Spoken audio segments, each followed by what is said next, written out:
Halo, selamat malam semuanya. Selamat datang di Malaka Project. Tepuk tangan dong. Gugup ya. Jadi tadi sebelum event ini dimulai, gue ngabisin waktu gue untuk nonton story Instagram. Terus tadi gue ngeliat ada orang berdua pakai motor menempuh jarak 88 km.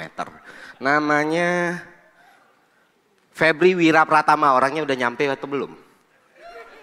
Ada, berdiri dong, tepuk tangan dong.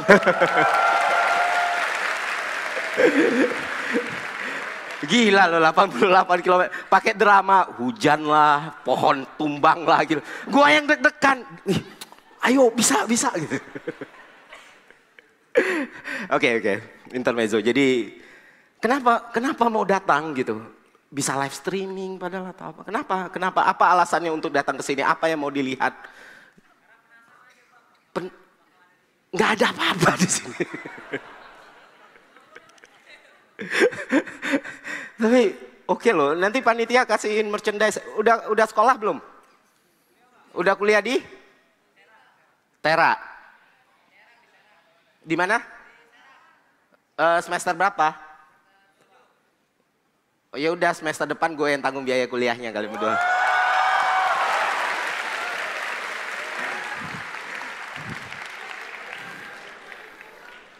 Keren ya? Nantilah duitnya gue cari. Oke teman-teman semua. Di sini gue sesi gue adalah deklarasi Malaka. Jadi ngejelasin kurang lebih Malaka Project itu apa sih? Gitu. Nah, dan seperti pada umumnya ketika ada acara anak muda, terus ada orang rame, terus ada orang yang ngomong, kita tidak jauh-jauh ngomong Indonesia 2045. Siapa yang bosan? Oh, pada antusias ya. Saya sendiri bosan sebenarnya. Kenapa demikian? Karena gini, beberapa framework yang coba diciptakan orang-orang soal Indonesia emas 2045, yang paling berperan dalam melakukan perubahan dan membawa Indonesia lebih baik, itu adalah anak muda. Lu bayangin, yang buat kerusakan apakah kita? Bukan. Yang buat kebobrokan apakah kita? Bukan. Tapi siapa yang diminta tanggung jawab untuk memperbaiki itu semua? Kita. Tapi siapa yang diminta untuk membawa Indonesia lebih baik? Kita. Lah kenapa bukan generasi pendahulu kita berpikir demikian? Jadi menurut gua, narasi-narasi selama ini soal Indonesia emas 2045 itu, lu bayangin lu udah berkuasa, lu memimpin, lu pegang faktor produksi, setelah lu buat kerusakan, lu pensiun, dah kalian perbaikin. Nah itu kan gak benar sebenarnya. Setuju gak? Tenang. Ini negara demokrasi kok. Gue gak akan hilang ngomong kayak gini.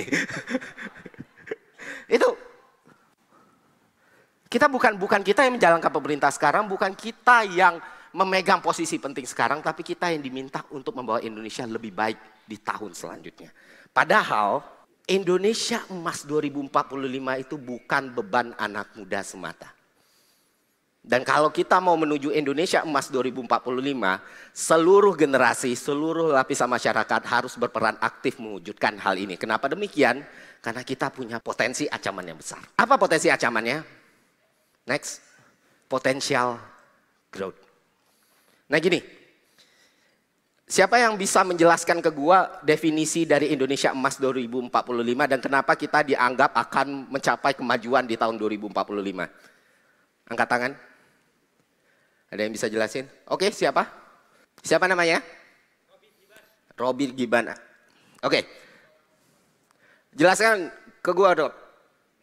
Bagaimana Indonesia emas 2045 itu yang lu pahami dan lu mengerti gitu. Oke. Assalamualaikum warahmatullahi wabarakatuh. Saya Robin Giban dari Bogor. Menurut saya Indonesia emas 2024 ini adalah 2045 ya. Yeah. Grogi mas. Gak apa-apa. It's okay, gue juga. Sama kita. Sama. Jadi 2045 ini kita mengalami bonus demografi. Di mana anak mudanya lebih banyak daripada orang-orang yang usianya udah lanjut dan kita akan mengalami kata orang-orang itu akan emas. Tapi itu bisa jadi buruk ketika kita tidak memanfaatkannya. Nah, menurut saya kata Tan Malaka ya, idealisme adalah kemewahan terakhir anak muda. Jadi bagaimana PR kita, idealisme di sini bukan menjadi punya anak muda doang, tapi sampai tua kita bisa memegang idealisme kita. Oke, tepuk tangan dong buat siapa namanya tadi? Robit Hiban. Robit Hiban. Robit Hiban. Nah, sekarang gue akan ngejelasin ke kalian sedikit soal Indonesia Emas 2045 ya. Si Robit Gidan, itu Gibran, cawapres Mas.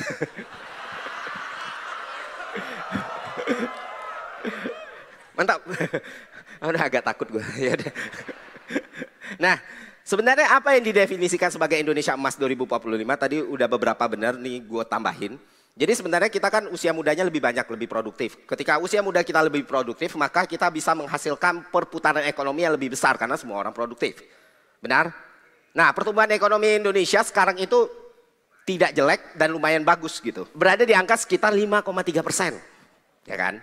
Nah, supaya kita bisa jadi negara maju dan dikategorikan sebagai negara maju, apa indikatornya coba? Siapa yang tahu? GDP per kapita, betul, pendapatan per kapita. Bagaimana cara menghitung pendapatan per kapita? Itu GDP ditambah dengan net, terus dibagi dengan jumlah penduduk. Ya kan, GDP kita besar sekali, tapi pendapatan per kapita kita cuma menyentuh angka 4.580. Nah, untuk mencapai negara maju, pendapatan per kapita kita harus digenjot nih sampai 13.000 nih. Barulah kita bisa dikategorikan sebagai negara maju. Nah, untuk mencapai pendapatan per kapita di 13.000 itu, sampai tahun 2045 sekurang-kurangnya pertumbuhan ekonomi kita harus menyentuh angka 6-7%.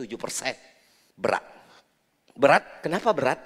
Karena kita punya masalah yang jarang dibahas orang ini, yaitu potential growth. Jadi pertumbuhan ekonomi kita bagus, tapi potential growth kita itu terancam. Dan salah satu yang paling berperan dalam membentuk potential growth ini adalah kecerdasan masyarakat, intelektualitas masyarakat, pemahaman kognitifnya, keterampilannya, dan skillnya.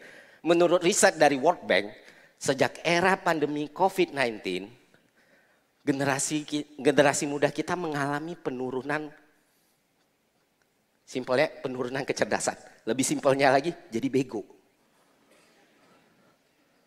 Wow. Ya karena supaya negara itu harus maju kan teman-teman tahu ya, selain ekonomi, ya SDM kita harus terus meningkat gitu. Kemampuan pemahaman masyarakat juga harus meningkat. Dan kemampuan masyarakat untuk memahami permasalahan, kemampuan kognitifnya, penalarannya, logikanya juga harus naik. Nah kalau ini bisa naik, maka pertumbuhan ekonomi 6-7% itu bisa kita kejar. Dan waktunya tidak banyak Bapak Ibu. Misalnya Jepang itu negara tua, lebih banyak orang tuanya daripada anak mudanya. Tapi mereka melandai ketika pendapatan per kapita mereka menyentuh angka 30.000.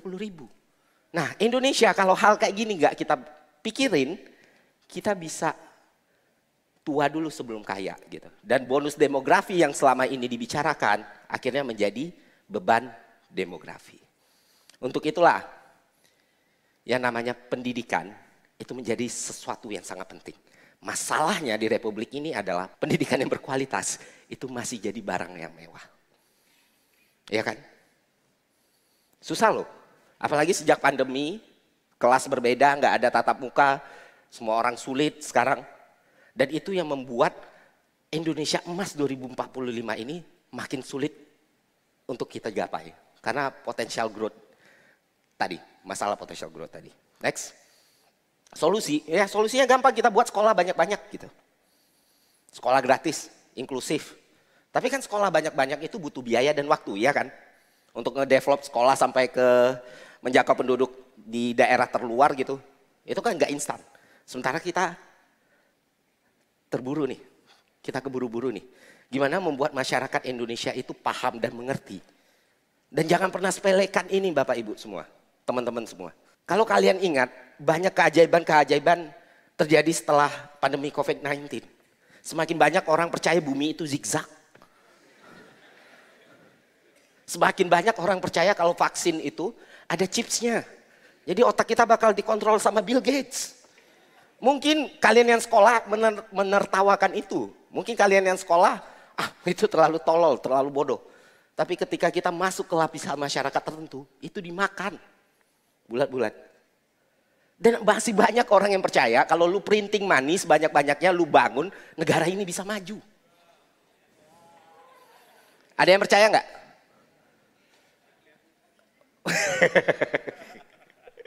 Nah, itu dampak COVID-19 yang membuat pemahaman dan kemampuan, keterampilan, serta tingkat kognitif kita semakin menurun. Karena sumber informasi itu terlalu liar, terlalu banyak gitu. Nah untuk itu, gue sama 9 founder Malaka Project yang lain itu berinisiatif untuk bikin satu, bukan movement, mungkin movement. Intinya kita mau ngebikin satu gerakan yang mana outputnya jelas. Apa itu? Channel YouTube. Kenapa? Kenapa channel YouTube? Karena yang tadi gue ceritain semuanya itu sumbernya dari YouTube loh. Orang bisa percaya bumi itu datar, sumbernya dari YouTube loh. Orang yang bisa percaya printing money bisa membangun Indonesia itu sumbernya dari YouTube loh. Orang bisa percaya kalau vaksin itu punya chip juga dari YouTube.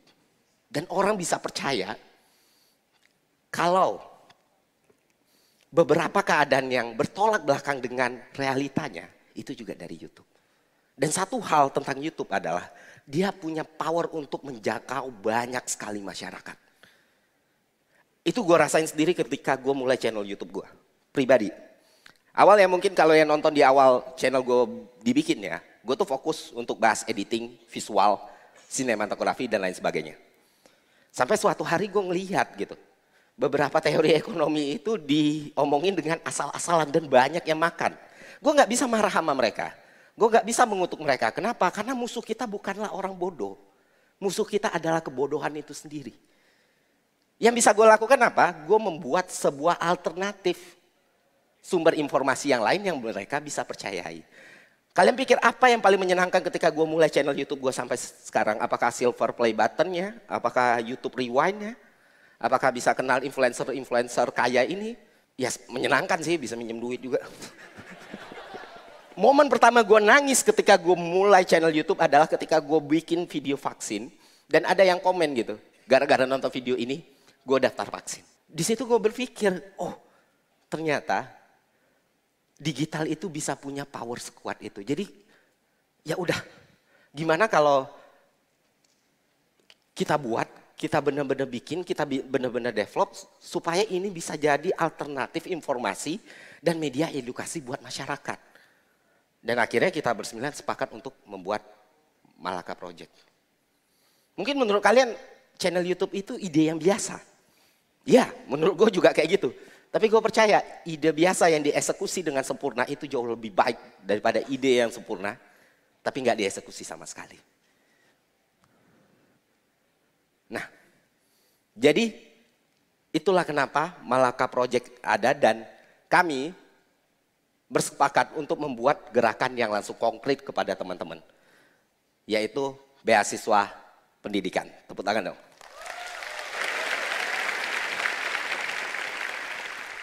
Dan ini bukan pertama kali dilakukan oleh satu channel YouTube.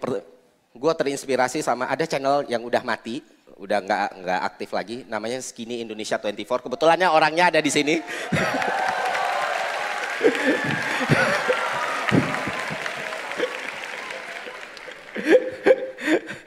Dialah orang yang menginspirasi gue untuk kalau gue punya duit banyak gue bikin beasiswa nih gitu.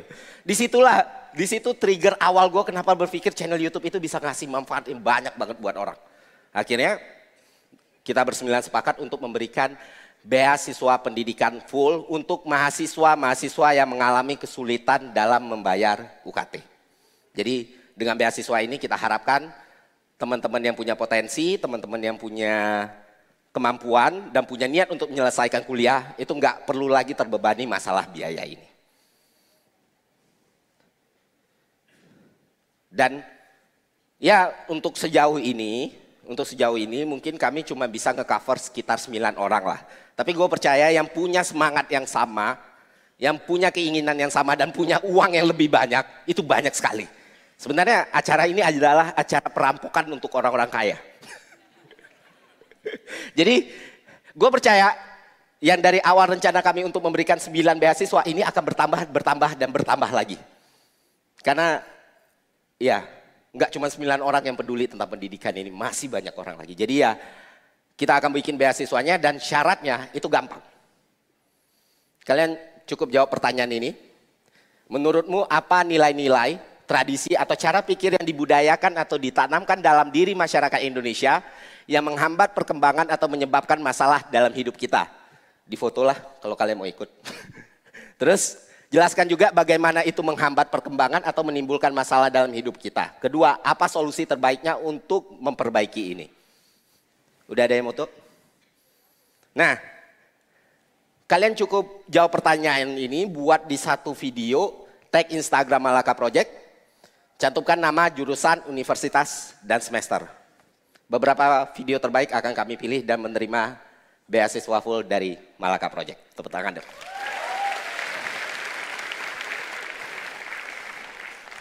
Karena buat kita semua, merdeka dari kebodohan adalah hak semua warga negara Indonesia. Terima kasih.